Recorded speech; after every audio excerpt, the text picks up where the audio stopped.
All right, here we are back at another episode, Start Smart Real Estate Reimagined, helping agents succeed in their businesses and in their life as well. I feel there's a great need for balance in this business. That's what I'm here for, and that's what I want to help you guys achieve as well. So today I'm going to talk about conversations that convert, without getting into too many scripts and dialogues necessarily, which is probably what a lot of you want to hear. I will share a few things and I guess scripts and dialogues of how I communicate with my people. But I don't think that's really the overall message that I want to leave you with today.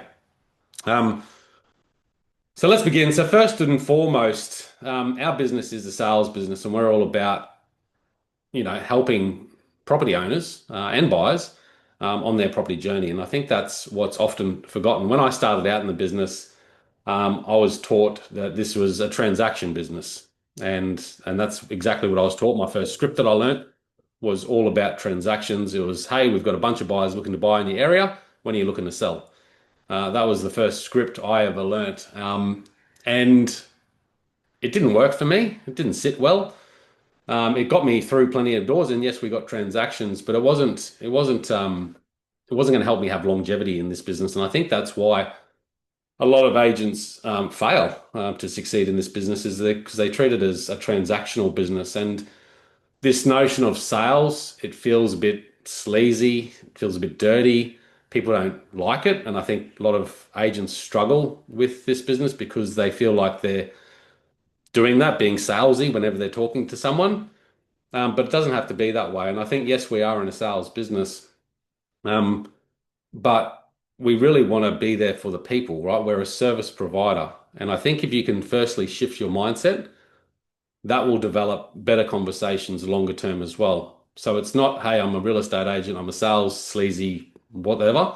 That's how we're recognized in the industry through the community. People think of us, we've got a bad reputation for that reason.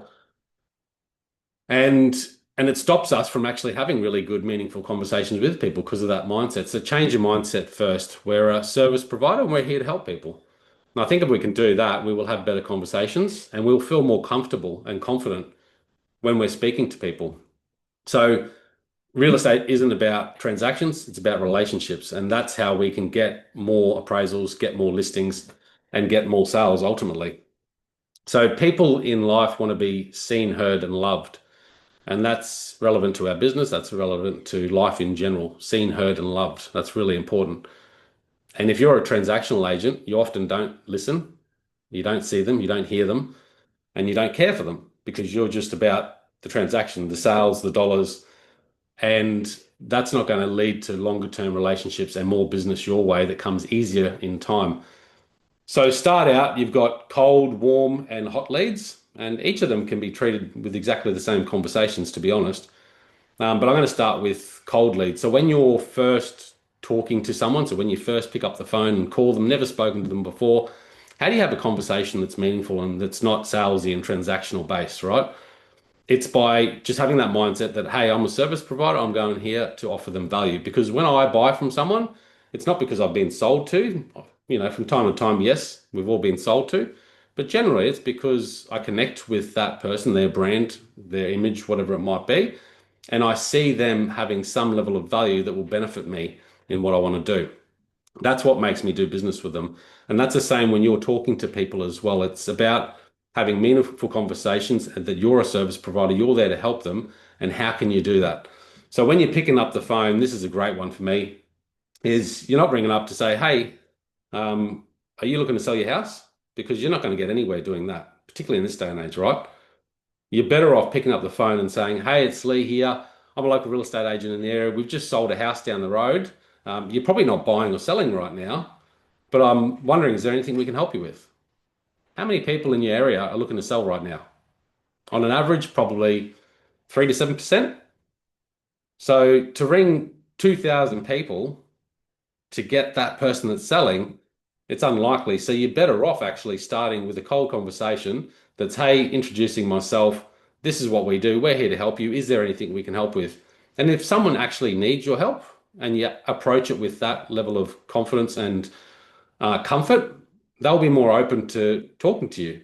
If they're not in real estate mode right now, they'll just say, no, thank you, I'm not interested. No worries at all. See you later. But if they are, they'll actually ask you, oh, well, yeah, I was just wondering what that place up the road sold for.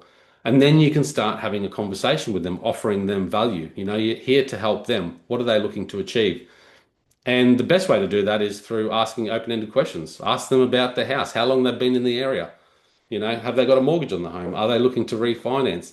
There's so many things we can help them with, but by asking open-ended questions, you'll then build that dialogue. So that's the first point of call. Creating a relationship from a cold contact is by offering your services and being helpful, but also being an open ear and listening to what their needs are. From there, you can get an email address. And from there, you can nurture them through a weekly email campaign. So I know a lot of people don't run weekly email campaigns. And if they do, it's just a generic email from their database that has a bunch of their listings, rather than actually one that provides information and some level of value. So with your nurturing sequence, whether it's calling them or emailing them, the nurture sequence shouldn't be about just asking for a transaction. Again, it should be about, okay, well, what can I do now to offer them a bit of value? So that might be, so for example, what I do is a weekly market update. I do a bit of research around what's happening in the marketplace, and then I'll provide my clients with a weekly market update. So it's information for property owners about what's happening in the marketplace. So if they are indeed looking to sell, it's useful information for them to make the next decision that's relevant to them. So that's a level of value you could give. The other things you could do is offering them, you know, an information guide, like a checklist or something like that. Here's what to do when you're selling your home. I've actually just created a information guide for property owners that they can actually read through, and it's a step-by-step guide on what to do when they've listed their property, you know, as far as decluttering, cleaning, presentation goes. That is valuable information that's going to build longer term relationships than a, hey, are you looking to sell today? No? Okay, see you later. So cold calls first, make the relationship, make the connection, and then keep in touch with them through email sequences. If they're a warmer lead, so they've actually sort of indicated that, hey, they might be looking to sell, or a hot lead and they definitely are looking to sell, the next thing we need to do is ask for their business. So if you're consistently offering value week after week, every now and then you've got to ask, hey, do you want an appraisal? Do you want a market update? Because if you don't ask for their business, they'll just get all this information, but they'll never actually want to click and actually book in an appointment with you. And I think a lot of us are scared of just asking people for a business. You have your right to ask people if they want a market appraisal. If you've serviced them and given them information and given them value week after week, month after month, year after year, there's no reason why you can't pick up the phone and say, hey, it's Leigh again. Hope you're well. Is there anything we can help you with at the moment? No, not really. Okay. Well, would you like a market appraisal? I'm in the area next week, can pop through and do that for you. Just simply asking that question, you'll be surprised how many people say, actually, yeah, that'd be great. I'm not looking to sell, but come around and give me an appraisal. I've got Nico here in the office. He's quite new to the industry and he's calling every day. Now, he's got a thick Italian accent, but he keeps calling every day and he'll ask people, hey, you know, are you looking to get a market update? I know you're not planning to sell, but I'd love to pop over and do that for you. No obligations. Just asking for business can get you in more doors as well. And that's the same when you're at a listing presentation. It's not about the pitch, it's about listening to what they're after and what their needs are, and then catering to that needs, showing them how you can be that person, their guide, their hero on that journey for them. I remember when I started out, I had a compendium. Has anyone got a compendium still? Probably a few of you out there.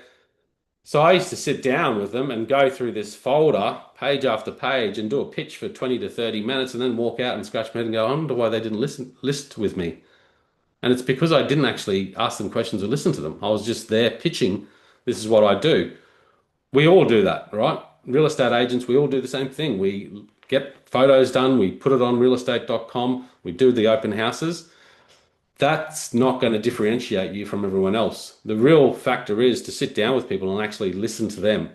And I always say this when I'm training agents, like with Nico here, I'll say, don't always just talk about real estate either. Talk about them. What are their interests? What do they like doing? Because if you can have a conversation like that, they're going to actually build trust with you because you're just another human being and that's what they are too. And I think that's where I learnt in sales that business will come easier if you build that relationship first. I used to sell $12,000 packages over the phone to businesses. And it took me years well, not years, it took me months to understand how to sell to them because I'd ring up and do the whole pitch and then I'd never get the business. So what I started doing was started to ring up and then I just talk to them, ask them questions about their business. What are they passionate about? Why do they love doing what they're doing? And I'd do that for 40 minutes on a phone call. And then for about 10 minutes, I'd show them what I've got and I'll tell them what it costs. And then I'll ask for their business. And I was started to convert more and more transactions through just that process. And I then took that to the real estate business. So rather than going in there and pitching, I'd actually sit down with them and just go, hey, so what are you up to? What's your plans? And I'll sit there with people and actually talk them out of selling if I don't think it's the right move for them. Because that's my job is to give service and advice, right? And it sounds crazy to do that, but I'll often sit down with people and go, why would you move? I mean, you love it here. You're talking about downsizing, but do you really see yourself in one of those retirement villages right now? It seems like you still got good health. It probably keeps you alive being here. And then they go, yeah, you're actually right. We're going to stay. So again, it's about building that relationship. And I know that in 5 years' time or 10 years' time, when that person decides to sell, they'll think of me and go, that's the guy that we want to sell with because he was never pressuring me to do something. So relationships, first and foremost, is what it's all about. And that's how you can create more business in your business is just by talking to people and being human with people. People will do more business with you. They'll refer you to more of their friends and family. And that's what's going to lead to a greater business going forward with you. And I think the one thing that really inspires me about this conversation is that real estate is such a great business. And if you love it, if you're passionate about it, then this is a much better way to do business because I found when I was starting out that it just felt dirty. It felt like I was just in it for transactions and it felt very uncomfortable. And that puts a lot of agents off actually making the next call, right? How many times do you hear like agents just not following up? Like they'll get a warm lead, they'll do an appraisal, but they'll never actually go back to that person within a day or a week or a month. Never call them again, never email them again. And then suddenly they're sitting there scratching their head going, oh, they've listed with that agent. Wonder why I missed out. Because they actually never took that time to follow up with those people. And again, if you approach it with this mindset that you're in a service business, you're there to help people, you'll feel much more comfortable in your shoes to actually make that follow-up call, to make that first cold connect, whatever it might be. It's a much better way to do business. And actually, you'll start to really enjoy real estate. That's what I really believe. So I'm going to open it up to everyone on the call right now to question about scripts and dialogues that we might be able to use. That's my overall session here. I'm a real estate mentor. So if you're ever looking for mentorship in your real estate business, I'd love to work with you. You can reach out to me and we can schedule a Zoom call to connect. But otherwise, have a great day ahead. That's Start Smart Real Estate Reimagined for this week. Thank you.